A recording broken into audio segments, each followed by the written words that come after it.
주 예수 그리스도 이름으로 하나님 말씀 증거하겠습니다. 마태복음 28장 1절부터 10절까지 말씀을 봉독하겠습니다. 마태복음 28장 1절. 안식일이 다하여가고 안식 후 첫날이 되려는 미명에 막달라 마리아와 다른 마리아가 무덤을 보려고 왔더니 큰 지진이 나며 주의 천사가 하늘로서 내려와 돌을 굴려내고 그 위에 앉았는데 3절. 그 형상이 번개같고 그 옷은 눈같이 희건을 수직하던 자들이 저를 무서워하여 떨며 죽은 사람과 같이 되었더라. 5절. 천사가 여자들에게 일러 가로되 너희는 무서워 말라. 십자가에 못 박히신 예수를 너희가 찾는 줄을 내가 아노라. 그가 여기 계시지 않고 그의 말씀하시던 대로 살아나셨느니라. 와서 그의 누우셨던 것을 보라. 7절. 또 빨리 가서 그의 제자들에게 이르되 그가 죽은 자 가운데서 살아나셨고 너희보다 먼저 갈릴리로 가시나니 거기서 너희가 배우리라 하라. 보라, 내가 너희에게 일렀느니라 하거늘 그 여자들이 무서움과 큰 기쁨으로 무덤을 빨리 떠나 제자들에게 알게 하려고 다름질할세. 9절. 예수께서 저희를 만나 가라사대 평안하뇨 하시거늘 여자들이 나아가 그 발을 붙잡고 경배하니. 10절 같이 읽습니다. 이에 예수께서 가라사대 무서워 말라. 가서 내 형제들에게 갈릴리로 가라 하라. 거기서 나를 보리라 하시니라. 예수님이 이제 부활하셔가지고 제자들에게 나타나는 광경이 여기에 기록되어 있습니다. 그런데 예수님의 부활하신 모습을 제일 먼저 목격한 사람은 바로 여인들이었습니다. 여기 28장 1절에 보면 막달라 마리아 그리고 또 다른 마리아라고 되어 있는데요. 다른 성경을 보게 되면 누가복음 24장에 보게 되면 그 다른 마리아는 야고보와 요셉의 어머니 마리아로 나와 있습니다. 그런데 이 시각이 언젠가 하면은 바로 안식일이 다하여가고 안식 후 첫날이 되려는 미명에 이렇게 되어 있습니다. 유대인들의 시간 계산법에 의하면은 하루의 시작은 저녁부터입니다. 그래가지고 그 다음날 해가 질 때 이것이 바로 하루입니다. 이게 저녁부터 시작해가지고 낮이 끝나는 시점, 다음날 저녁이 시작되기 직전까지가 바로 하루다 이 말이에요. 그러면 안식일이 다하여가고 이 말은 토요일이 다 끝나고 이 말입니다. 토요일이 다 끝나고 토요일이 끝난다는 것은 이제 이 안식일은 금요일 저녁부터 토요일 해질 때까지니까요. 안식일이 다하여간다는 것은 토요일 저녁 무렵이 됐다 이 말입니다. 토요일 해질 무렵이 됐을 때 이 말이에요. 다하여가고 그 다음에 안식 후 첫날이 되려는 미명에 이제 계속되는 이제 시간 전개죠.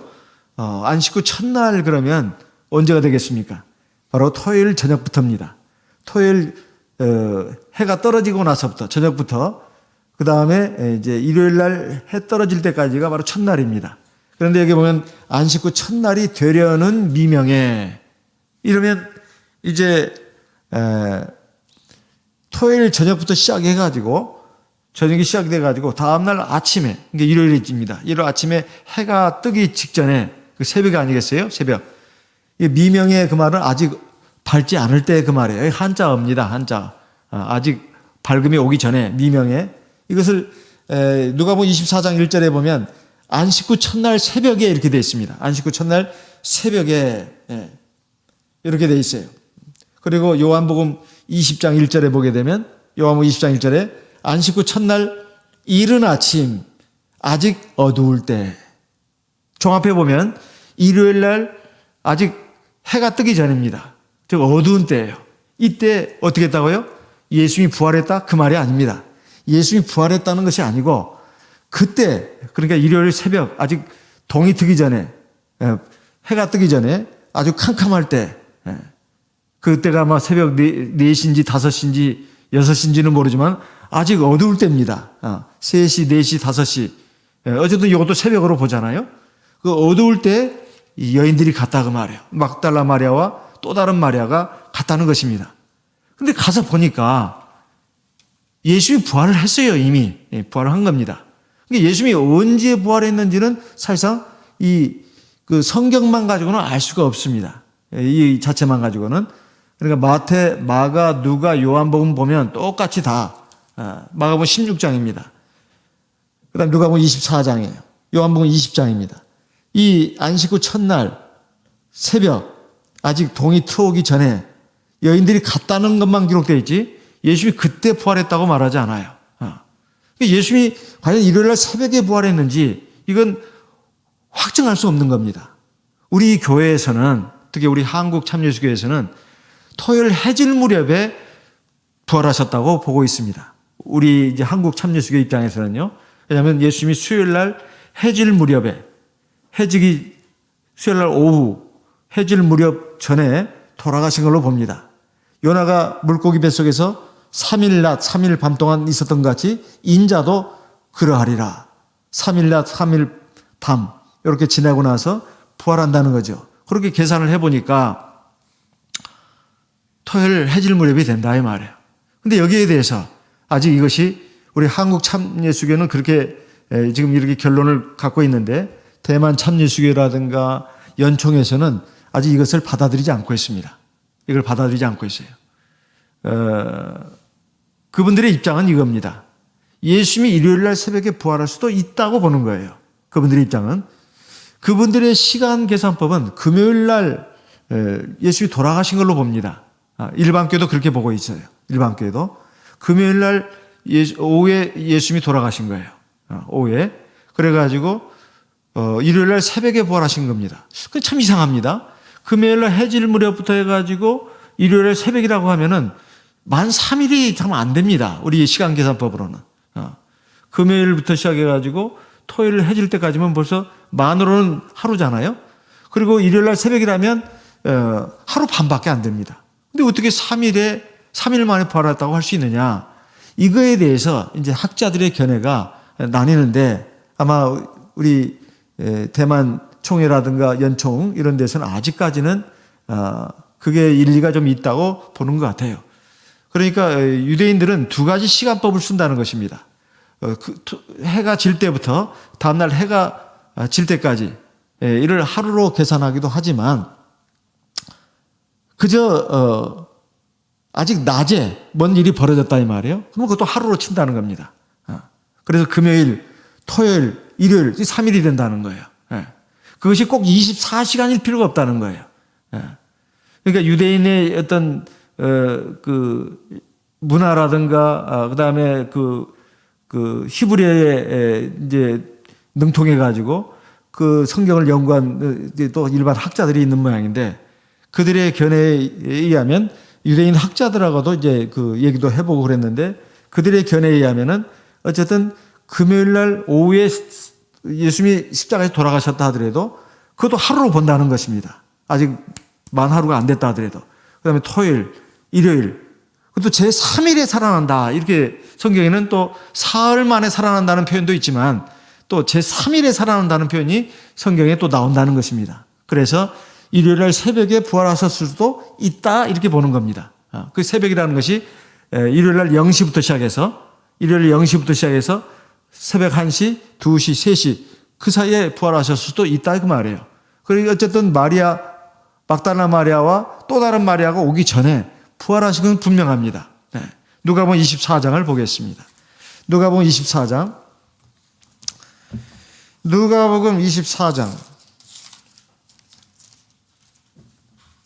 1절 안식 후 첫날 새벽에 이 여자들이 그 예비한 상품을 가지고 무덤에 가서 돌이 무덤에서 굴려 옮기운 것을 보고 마태복음과는 좀 기록이 조금 다르게 되어 있어요. 누가는 의사 출신이기 때문에 좀 더 정확하게 묘사를 했다고 좀 봐집니다. 이미 가서 보니까 돌이 무덤에서 굴려져 있는 거예요. 근데 마태복음 28장에 우리가 아까 읽은 말씀을 보게 되면 이 여인들이 갔을 때 갑자기 지진이 나고 그 무덤에서 무덤 입구를 막고 있던 돌이 이렇게 치워진 것으로 이렇게 나오는데요. 누가복음 24장에 보니까 이미 무덤에서 돌은 옮겨져 있더라 이 말이에요. 하지만 분명한 것은 지진이 일어났다는 거죠. 예수님 십자가에서 돌아가셨을 때 일어난 지진인지 아니면 예수님이 부활하실 때 또 한 번 지진이 일어나는 건지 여지인으로 말해요. 그건 우리가 알 수가 없습니다. 어쨌든 지진이 일어나서 그 돌무덤에 돌이 옮겨졌다는 것입니다. 예. 그래가지고 보니까 들어가서 봤어요. 3절에 들어가서 보니 주 예수 십자가 보이지 않더라. 이렇게 되어 있습니다. 그래서 이렇게 근심하고 있는데 4절 찬란한 옷을 입은 두 사람 천사입니다. 곁에 있었습니다. 4절에 5절에 보면 여자들이 두려워 얼굴을 땅에 대니 두 사람이 이르되 어찌하여 산자를 죽은 자 가운데서 찾느냐. 지금 천사들 둘이 이 두 명의 마리아한테 말하는 내용이에요. 그래서 그 천사들이 하는 말이 예수님 여기에 계시지 않고 살아나셨다. 너희들이 갈릴리에 예수님과 함께 계실 때 어떻게 예수님이 말씀하셨는가를 너희가 한번 기억해 봐라. 그래가지고 이제 했는데 그래서 이 여인들이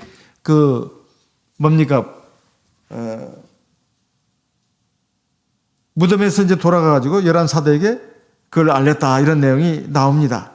그래서 요한복음에 보면 그렇게 무덤 속에 들어가서 보니까 시체가 없었고 그래서 막 근심하면서 이러고 있는데 천사들이 이제 말을 합니다. 그런데 바로 그 자리에 예수님이 계신 걸로 또 기록해 놓고 있습니다. 이 요한복음은 마태, 마가, 누가복음보다도 훨씬 뒤에 기록된 복음이니까 더 정확성이 있다고 보여집니다. 더 세밀하게 묘사를 했다고 보여집니다. 요한복음 20장을 보겠습니다. 요한복음 20장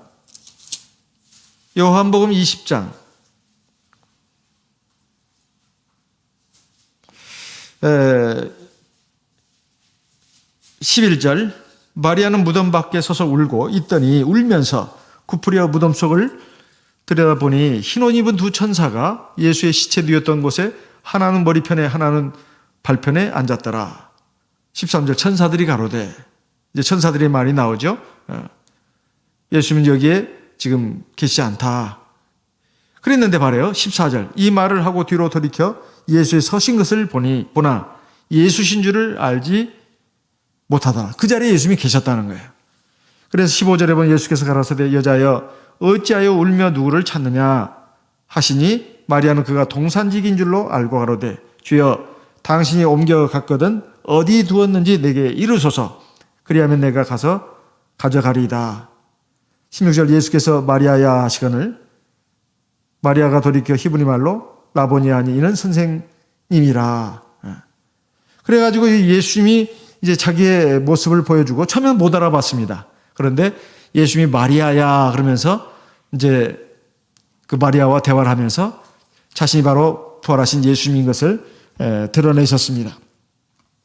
그래서 16절에 보면 18절입니다. 요한복음 20장 18절에 막달라 마리아가 가서 제자들에게 내가 주를 보았다 하고 또 주께서 자기에게 이렇게 말씀하셨다 이러니라 이렇게 나옵니다. 자, 이렇게 이 예수님의 부활에 대해서 마태, 마가, 누가, 요한복음에 모두가 다 기록해 놓고 있습니다. 사실 예수님의 행적에 대해서 예수님의 가르치심에 대해서 예수님의 행하신 놀라운 그 권능에 대해서 또 십자가에 죽으시고 부활하신 것에 대해서 이것을 사실 마태, 마가, 누가, 요한복음 무려 4권의 책에 기록해 놓은 것은 그만큼 중요하다는 것입니다. 거의 같은 내용, 동일한 내용이 사실은 기록되어 있는 것이 마태, 마가, 누가 이 공간복음 아니겠습니까? 그리고 예수가 바로 하나님이라고 하는 것을 그리고 또 성령을 우리에게 이제 보내줄 것을 약속하신 것이 바로 요한복음입니다. 그래서 이 사복음서는 예수가 바로 참 하나님으로서 이 사방에서 그 주님에 대해서 우리가 다 정확하게 알 수 있도록 하나님이 특별하게 섭리하셔가지고 우리에게 주신 말씀입니다. 예수의 부활이 사실 왜 우리에게 중요한가? 사실 예수님이 그 토요일 날 오후에 부활했느냐, 일요일 날 새벽에 부활했느냐, 사실은 이건 중요한 게 아닙니다. 잘 생각해 보니까 어쨌든 예수님은 우리를 위해서 죽으셨고 만 3일 만에 부활하셨던 아니면 제3일에 부활하셨던 어쨌든 선지자를 통해서 예언하신 대로 그것을 이루셨습니다. 그것을 처음 목격한 사람은 바로 이 여인들이었다 이런 말이에요. 바로 안식일이 이제 끝날 때까지 기다렸다가 토요일 날 밤에 갈 수는 없잖아요. 어두운 밤에 말이에요. 여인들이 어떻게 밤에 어디를 나가겠습니까? 그래서 이제 그 다음날 이제 일요일 날 새벽에 동이 트기도 전에 막 예수님의 무덤을 향해서 갔다 이 말이에요. 그런데 가서 보니까 엄청난 일이 벌어진 거예요. 지진이 일어나가지고 무덤에 그 입구를 막고 있던 바위가 이렇게 옆으로 치워져 있었고 그 안에 들어가 보니까 예수님의 시신이 없었습니다. 그냥 형상이 번개갖고 그 옷이 눈같이 흰 그 천사 2명을 봤다 이 말이에요. 근데 이것을 보기 전에 이 여인들이 보기 전에 무덤을 지키고 있던 로마 군병들이 지진이 일어나가지고 돌이 옮겨지는 걸 봤습니다. 그리고 그것을 천사가 했다 이 말이에요. 천사가. 그리고 나서 이 천사의 그 모습을 본 로마 군병들은 너무 놀랐어요. 그래서 막 사색이 되다시피 했습니다. 우리가 처음에 읽었던 마태복음 28장에 보면은 2절에 큰 지진이 나며 주의 천사가 하늘로서 내려와 돌을 굴려냈다 이렇게 나와 있습니다. 그 위에 앉았는데 그 형상이 번개갖고 그곳은 눈과 지근을 수직하던 자들이라고 하는 것은 지키던 자들을 말합니다. 옛날 그 한자투의 말이다 보니 이 수직이 뭔가 이렇게 될 수가 있는데요. 지키던 자들입니다. 지키던 자들이 무덤을 지키던 자들이 로마 군병인데 너무너무 무서웠어요. 지진이 나서 돌이 옮겨진 것이 꼭 무서운 것이 아니라 처음으로 지금 천사를 본 거예요. 그게 얼마나 무서운 일이겠습니까?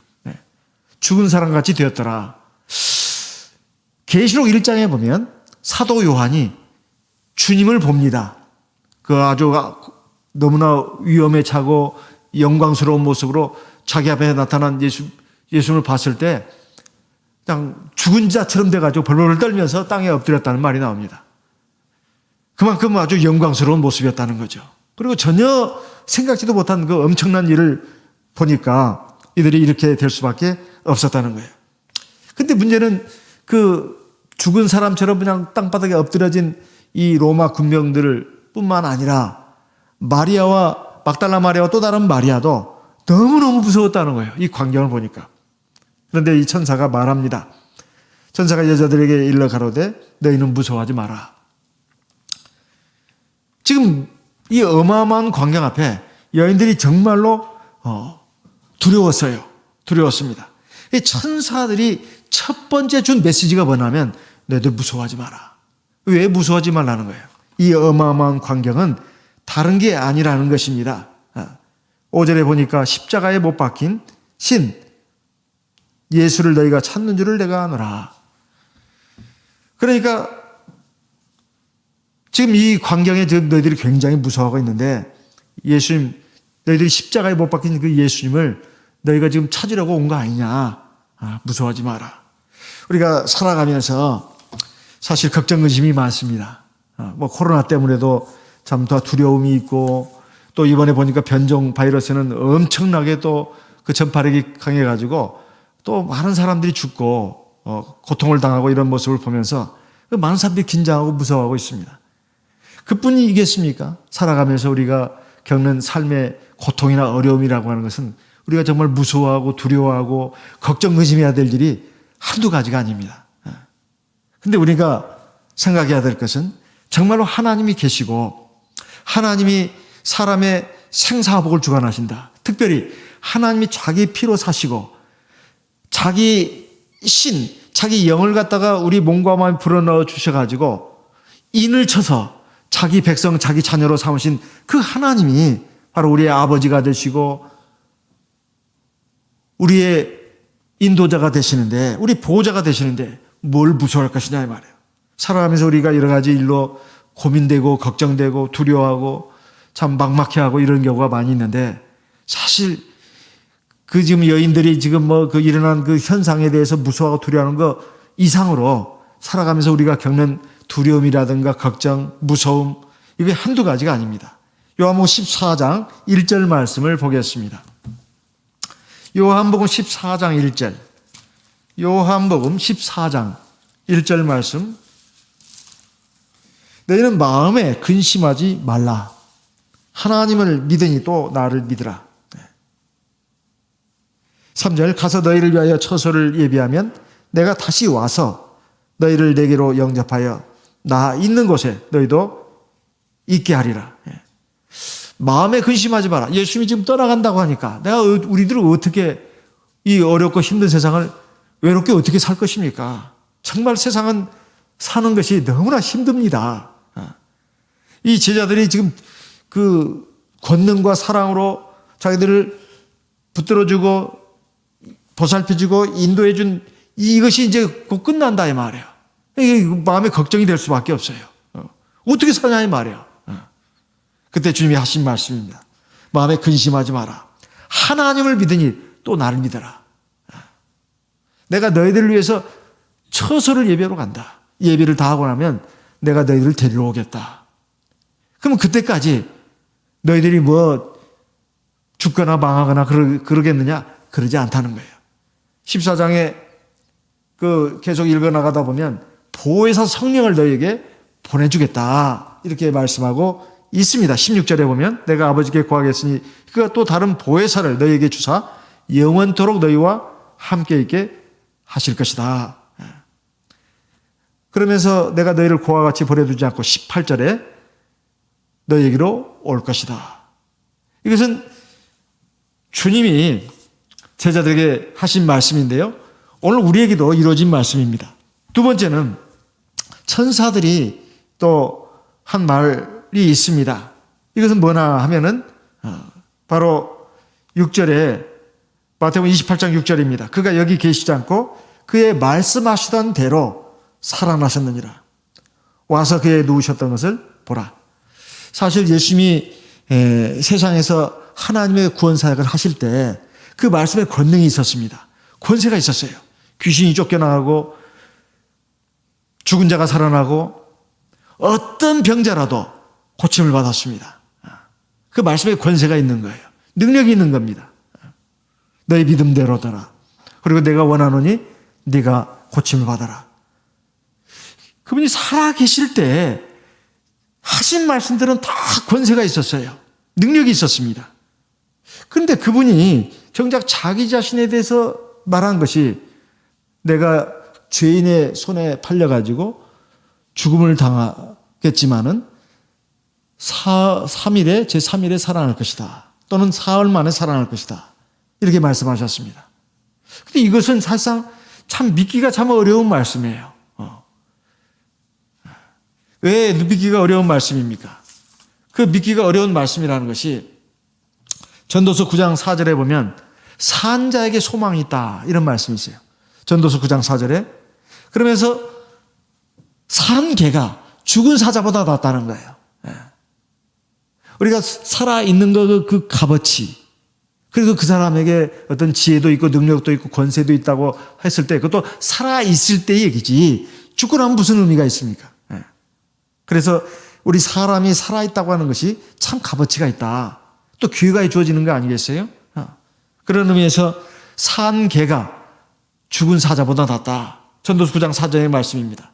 그렇다면 예수님께서 정작 자기 자신이 이제 아무리 권능 있는 말씀을 전하고 가르치고 또 능력을 행하셨다 하더라도 죽고 나면 무슨 의미가 있냐 이 말이에요. 그런데 그분이 살아계실 때 말씀하시던 대로 그가 살아나셨느니라. 이것은 주님의 말씀, 하나님의 말씀은 결코 땅에 떨어지지 않는다 하는 것입니다. 사람의 말은 참 신뢰하기 어려울 때가 많아요. 왜 신뢰하기 어려울 때가 많냐면 사람의 마음이 조석분으로 바뀝니다. 아침의 마음하고 저녁 때 마음이 달라요. 또 자고 나면 또 생각이 바뀝니다. 사람의 말은 참 믿기가 힘들어요. 두 번째, 설령 믿을 만한 말이라 하더라도 능력이 한계가 있는 경우가 있습니다. 정말 진실하게 말을 했다 하더라도 그걸 실행할 수 있는 능력이 없어요, 사람에게. 그런 경우가 많아요. 마음은 있는데 그걸 행할 능력이 없는 거예요. 사람의 지혜라든가 능력이 한계가 있기 때문에, 유한하기 때문에, 하나님이 아니기 때문에. 그래서 사람의 말은 신빙성이 사실상 없습니다. 하나님처럼 그렇게 신뢰할 수 없다 이 말이에요. 하지만 하나님의 말씀은 100% 신뢰할 만합니다. 어떤 경우에도 하나님은 허튼 말을 하지 않는다 이 말이에요. 그래서 우리가 하나님의 말씀에 대해서 정말로 믿음을 가져야 합니다. 하나님의 말씀은 절대로 허튼 말이 없어요. 거짓말이 없습니다. 시거를 안 하신다 이 말이에요. 그리고 반드시 이루십니다. 그리고 거기에는 생명이 있고 권세가 있고 그리고 복이 있어요. 복이. 상급이 있습니다. 하나님의 말씀은 내가 받아들이기 힘들고 내가 또 순종하기 힘들어도 하나님 앞에 구해야 합니다. 하나님 믿음 주십시오. 그리고 하나님 말씀을 내가 받아들이게 해주시고 그 말씀에 순종하게 해주십시오. 이것은 하나님을 위해서가 아니라 자기를 위해서 그렇게 해야 합니다. 자기를 위해서. 정말 지혜가 있는 사람은 믿음이 있는 사람이에요. 그리고 믿음 있는 사람은 지혜가 있습니다. 그래서 하나님의 말씀을 잘 귀담아 듣고 마음으로 수용하고 그리고 하나님께 부족한 믿음이라면 믿음을 달라고 구해서 기도를 통해서 또 하나님 주신 믿음으로 어떻게든지 순종하려고 한다 이 말이에요. 이런 사람은 정말 지혜로운 사람입니다. 그래서 이 살아하셨다고 하는 것 이것을 천사들이 말했습니다. 이것이 바로 두 번째 메시지예요. 근데 이 주님이 살아나셨다고 하는 것은 당시 막달라 마리아 또 다른 마리아뿐만이 아니고 오늘 우리에게도 해당되는 말입니다. 주님은 지금도 살아서 역사하시는 거예요. 그 후에 사도들도 계속 증거를 했어요. 사실 예수님이 부활하셔가지고 제자들하고 약 40일간 함께 계셨습니다. 그리고는 하늘로 올라가셨어요. 그리고 열흘 동안 열심히 제자들이 한 곳에 모여가지고 기도를 했는데 그러고 나니까 오순절이 된 거예요. 성령이 내리지 않았습니까? 예수님이 살아나셨다는 것을 이 제자들이 막 증거를 했어요. 두 가지 강력한 증거를 냈습니다. 하나는 뭐겠습니까? 사도행전 2장 31절 말씀을 보겠습니다. 사도행전 2장 31절입니다. 사도행전 2장 31절. 사도행전 2장 31절. 미리 보는 고로 그리스도의 부활하심을 말하되 저가 음부의 버림이 되지 않고 육신이 썩음을 당하지 아니하시리라 하더니 32절. 이 예수를 하나님이 살리신지라 우리가 다 이 일의 증인이로다. 33절 같이 읽습니다. 하나님이 오른손으로 예수를 높이심에 그가 약속하신 성령을 아버지께 받아서 너희 보고 듣는 이것을 부어주셨느니라. 오순절날 성령 받아가지고 방언으로 충만하게 기도하는 이걸 가지고 베드로 사도가 지금 모여있는 그 유대인 군중들에게 지금 설교를 하는 거예요. 예수님을 하나님이 살리셨다. 예수님이 부활하셨다. 하나님 살리셨다. 이거에 대해서 우리가 증인이다. 그러면서 그 증거를 제시를 했는데 바로 오늘 너희들이 우리가 지금 성령 받아가지고 방언으로 말하는 거. 너희 보고 듣는 이거. 성령을 받아서 방언 기도하는 이거. 이것을 보면 이거 확실히 알 수 있지 않느냐. 바로 예수께서 하나님으로부터 받아가지고 약속하신 성령 우리에게 지금 부어주셔가지고 우리가 이렇게 기도를 하는 것이다. 그래서 우리 참예수교에서 성령 받아서 방언 기도하는 것은 이거 굉장히 중요한 표징입니다. 뭐요? 하나님이 살아계시다는 거 맞습니다. 주 예수님께서 십자가에 죽으셨다가 부활하신 거. 그보다 먼저 말한다면 주 예수께서 이 세상에 오셨다는 거. 그보다 먼저 말한다면 하나님은 참 하나님으로서 지금도 살아서 역사하신다고 하는 거. 그 하나님이 바로 주 예수라는 거예요. 그래서 우리 교회에서 성령 받아서 방언 기도하는 것은 아주 중요한 표징입니다. 일반 교회에서 혹은 세상 믿지 않는 사람들이 우리 참예수교회에 와서 예배 드릴 때 그 사람들 배려한답시고 성령 기도를 안 한다거나 그러면 안 됩니다. 그러면 안 되는 거예요. 반드시 해야 합니다. 원래 예배라는 것이 그분들을 배려해서 드리는 예배가 아니에요. 사실은 예배라고 하는 것은 하나님께 구원받은 백성들이 하나님 앞에 제사 드리는 것이 예배입니다. 그럼 이방인들은 예배를 드릴 자격이 없느냐? 자격이 없어요. 다만 참관할 수는 있습니다. 구약 성경에도 보면 이방인의 뜰이라고 해가지고 있습니다. 이방인들이 하나님의 선민들이 어떻게 제사를 드리는가, 적어도 이방인의 뜰이라 해서 와서 좀 구경할 수 있는 관람석이라고 해야 할까요? 뭐라고 할까요? 그런 것까지는 들어올 수 있어요. 그 공간도 만들어 놓지 않았습니까? 그러니까 우리가 하나님 앞에 예배를 드리는데, 오늘 누가 전도 대상자가 온다, 구도자가 온다, 그러니까 우리 방기도 이번에 하지 맙시다. 그건 안 되는 거예요. 그건 안 되는 겁니다. 해야 합니다. 그를 위해서 우리가 예배 드리는 것이 아니고 내가 하나님 앞에 내 예배를 드리는 거예요. 내가. 그러니까 반드시 성령으로 기도를 해야 합니다. 그리고 그 광경을 이방인들이 볼 필요가 있습니다. 설령 그걸 가지고 비웃더라도 상관없습니다. 그리고 의구심을 가져도 상관없어요. 그리고 진짜 깊은 관심을 가지고 다가온다면 더 좋은 일입니다. 비웃든 의구심을 갖든 아니면 깊은 관심을 가지고 오든 우리가 성령으로 예배드리는 이 모습을 우리가 부끄럽게 생각해서는 안 되고 이걸 감출 필요가 없다 하는 것입니다. 오히려 이것을 가지고 예수님께서 십자가에 죽으시고 부활하셨다는 증거로 써야 된다 이 말. 두 번째, 사도행전 3장입니다. 14절, 15절. 너희가 거룩하고 의로운 자를 부인하고 도리어 살인한 사람을 놓아주기를 구하여 15절 생명의 주를 죽였도다. 그러나 하나님이 죽은 자 가운데서 살리셨으니 우리가 이 일의 증인이로다.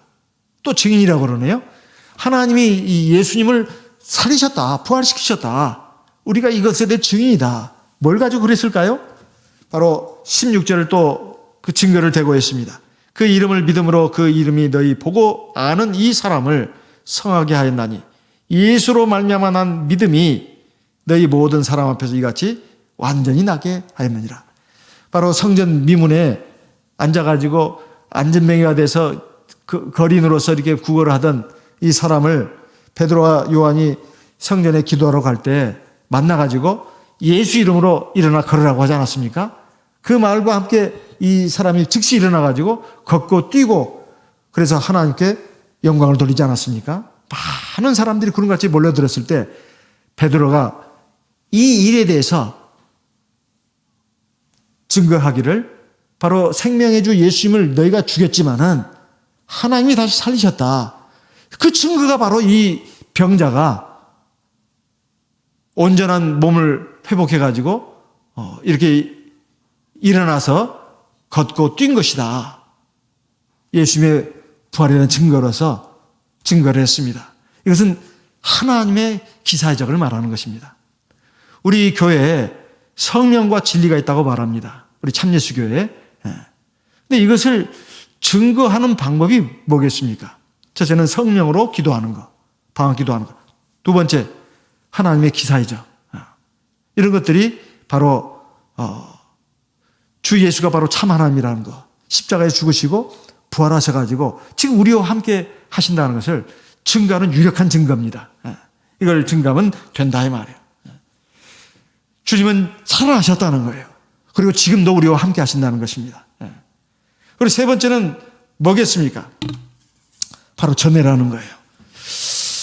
마태복음 28장입니다. 7절에 또 빨리 가서 그의 제자들에게 이르되 그가 죽은 자 가운데서 살아나셨고 너희보다 먼저 갈릴리로 가시나니 거기서 너희가 배우리라 하라. 보라 내가 너희에게 일렀느니라 하거늘. 예수님 부활하셨다. 이걸 가서 제자들에게 전하라 이 말이에요. 이거 천사들이 세 번째로 한 말입니다. 세 번째로 한 메시지예요. 부활하신 예수님을 너만 알고 있어서는 안 된다는 거예요. 제자들도 알아야 된다는 거예요. 세상 사람도 알아야 된다는 것입니다. 그래야 우리가 우리의 존재가 어디서부터 왔는가? 하나님부터 왔다는 거예요. 근데 우리가 왜 이렇게 고통스러운 세상에 살게 되었냐 이 말이에요. 그리고 인간은 왜 죽냐 이 말이에요. 고통스러운 삶을 살고 죄도 짓고 결국 그러다가 온갖 번민과 고통 속에서 살다가 근심, 걱정, 불안 속에 살다가 물론 즐거울 때도 있고 기쁠 때도 있지만 그건 잠깐이고 결국은 죽는다 이 말이에요. 죽으면 어디로 가냐 이 말이에요. 여기에 대한 모든 해답을 주는 것이 바로 하나님의 말씀 아니겠어요? 그 말씀이 육신이 돼서 우리 가운데 거하셨는데 주 예수 그리스도 아닙니까?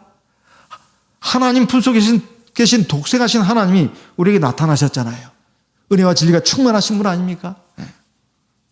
그 구주를 갖다가 우리가 사람들에게 전해야 된다 이런 말입니다.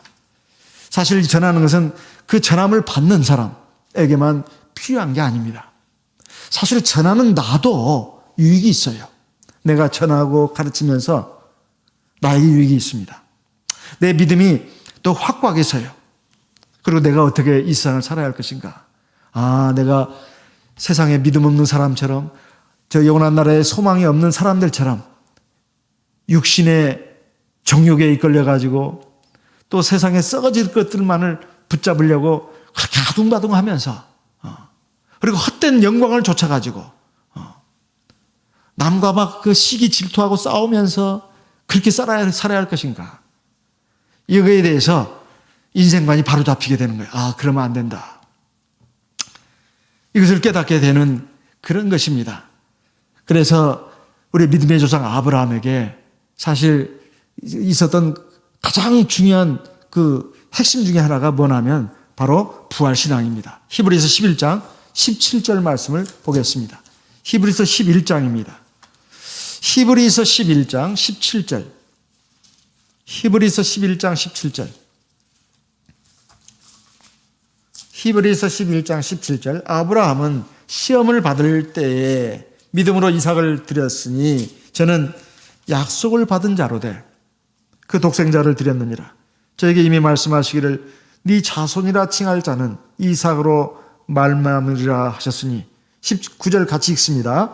저가 하나님이 능히 죽은 자 가운데서 다시 살리실 줄로 생각한지라. 비유컨대 죽은 자 가운데서 도로 받은 것이니라.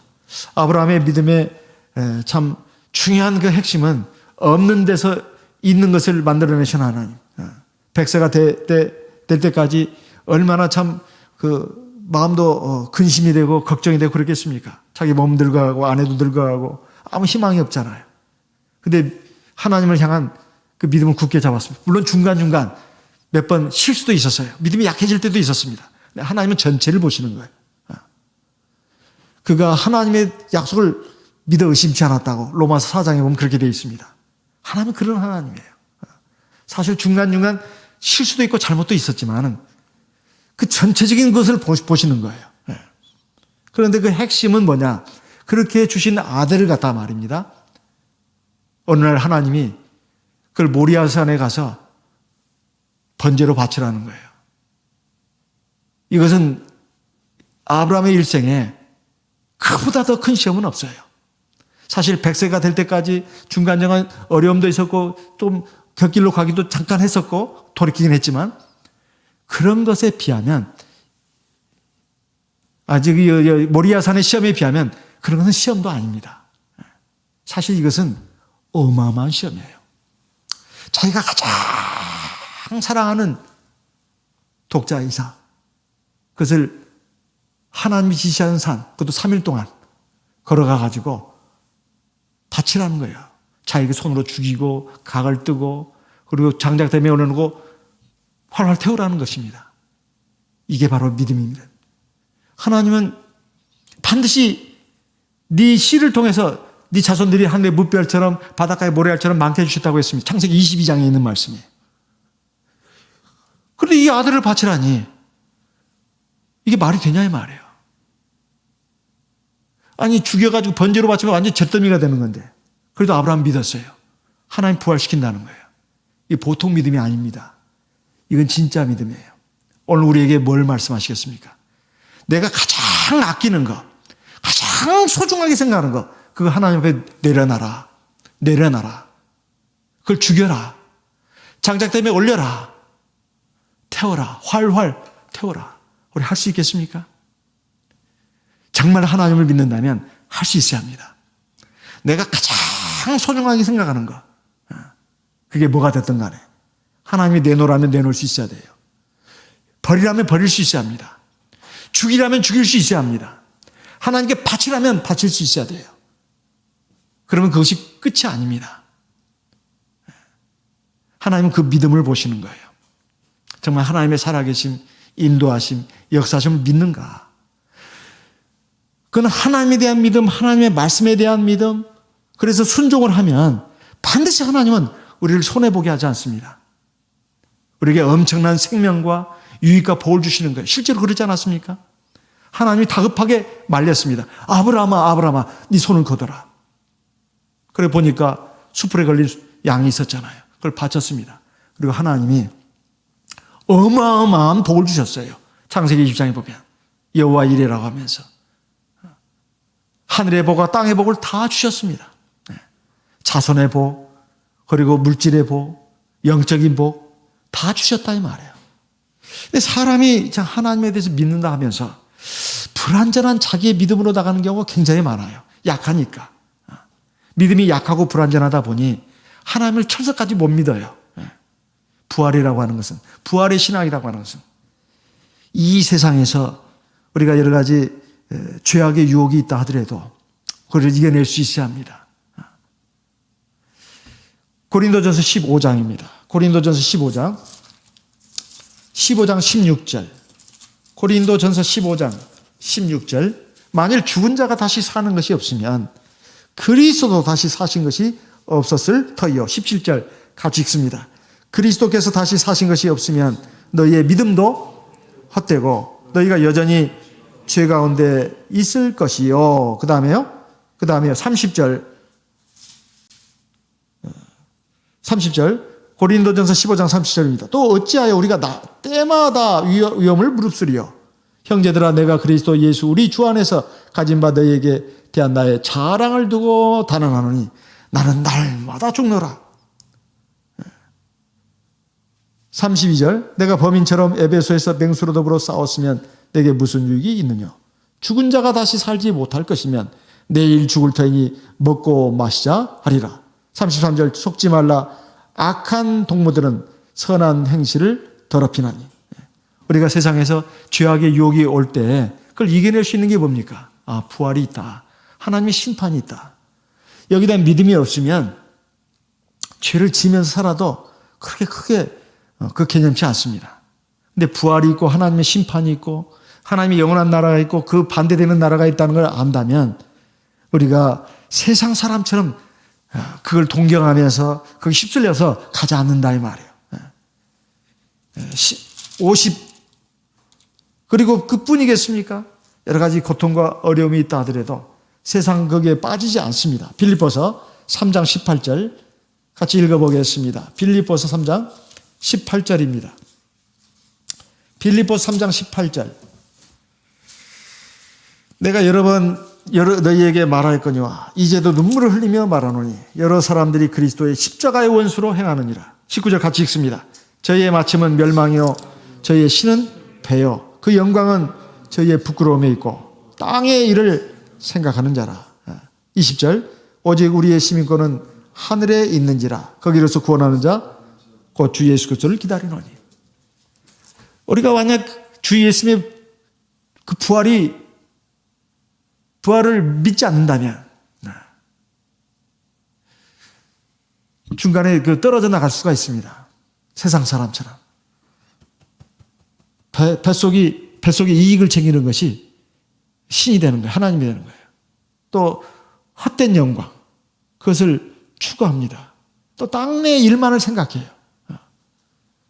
그러면 하나님의 영원한 나라에 들어간 시민권자로서의 모습이 아니고 그걸 잃어버리게 된다 이 말이에요. 얼마나 안타깝습니까?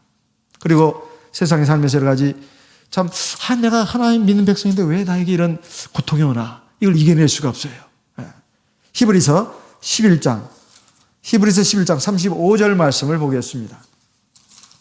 히브리서 11장 35절 같이 읽어보겠습니다. 히브리서 11장 35절 여자들은 자기의 죽은 자들을 부활로 받기도 하며 또 어떤 이들은 더 좋은 부활을 얻고자 하여 악형을 받되 구차히 면하지 아니하였으며. 우리 믿음의 조상들에 대해서 쭉 지금 설명한 거예요.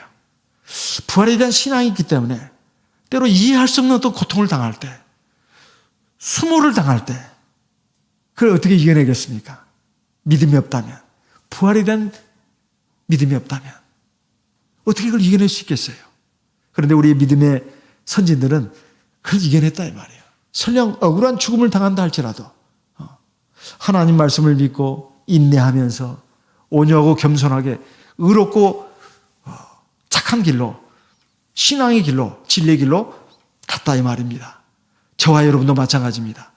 예수님께서 부활하셨을 때 천사들이 말했습니다. 첫째, 두려워하지 마라. 두려워하지 마라. 세상 살이 여러 가지 문제에 대해서 걱정하고 두려워하지 마라. 어떤 일을 보더라도 무서워하지 마라. 두 번째, 예수님 살아나셨느니라. 부활하셨느니라. 우리는 그 증거를 갖고 있습니다. 우리는 그 증거를 갖고 있어요. 가장 확실한 증거는 바로 성령을 받아서 우리가 기도한다는 것입니다. 얼마나 감사합니까? 보혜사 성령이 우리하고 함께 한다는 거예요. 세 번째는 이걸 전하라는 거예요. 아직 주님에 대해서, 주님의 죽으심과 부활에 대해서, 또 영원한 하나님 나라에서 모르는 내 가족들, 우리 친지들, 세상의 이웃들에게 전해야 된다는 거예요. 그들만을 위해서가 아닙니다. 바로 나 자신을 위해서 그렇게 해야 된다는 거예요. 그리고 전하고 가르치다 보면 내가 이 삶을, 나그네 이 인생을 어떻게 살아야 할 것인가 분명해집니다. 그 전하고 가르치면서 내 믿음이 바로 서기 시작한다 이 말이에요. 고여있는 물은 썩기 쉬워요. 자기 신앙 하나 지키겠다고 그냥 웅크러들고 있으면은 그거 썩기가 쉽습니다. 자꾸 딴 생각이 나요. 그리고 여러 가지 좋지 못한 것들이 막 솟아납니다. 그러나 우리가 생산적인 생명의 어떤 일을 할 때 그것은 그 사람만 살리는 것이 아니라 나도 살립니다. 우리가 그 길로 다 같이 나가는 하나님의 백성들이 되셔야 되겠습니다. 이 말씀 기억하시고 우리 다 같이 기도하겠습니다. 말씀하신 대로 주 예수님께서 살아나셨느니라. 우리 이 말씀을 기억하시고 지금도 살아계신 주님이 우리와 함께 계심을 믿고 의지하면서 우리 하나님 앞에 기도하겠습니다. 내 신앙을 바로 좀 세워주십시오. 우리 가족의 신앙을 바로 세워주십시오. 아브라함처럼 그 부활의 신앙을 갖고 하나님 말씀을 확실하게 믿고 내가 가장 소중하게 여기는 것이라도 하나님이 내놔라, 장작불에 올려놓고 태워라, 그러면 그렇게 순종할 수 있는 믿음을 주십시오. 믿음을 주십시오. 우리에게 생명의 부활과 영광의 상급이 기다리고 있음을 믿게 하여 주십시오. 우리 다 같이 기도하면서 우리 교회에 또 병으로 고통받고 있는 성도님들을 위해서도 기도하겠습니다. 다 같이 성령으로 기도하겠습니다.